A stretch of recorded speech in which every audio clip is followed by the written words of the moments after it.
Hi guys, magluluto tayo ngayon ng ano bang tawag dito sa ating iniihaw na ito. Nag-iihaw ako ng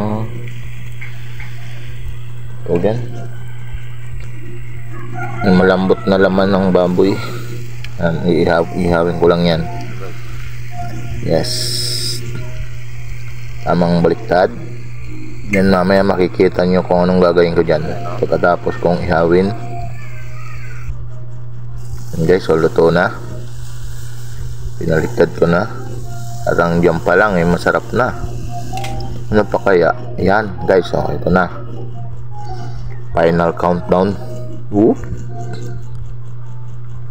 May design pa, parang marunong.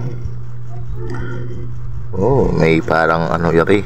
Manok yata yan. May parang sibuyas pa, may dahon pa ng kung ano-ano.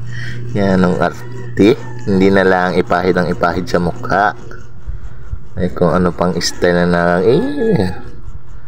manok bibi. Parang bibi yan. Makapayat ang ulo. Yan guys, mo naman.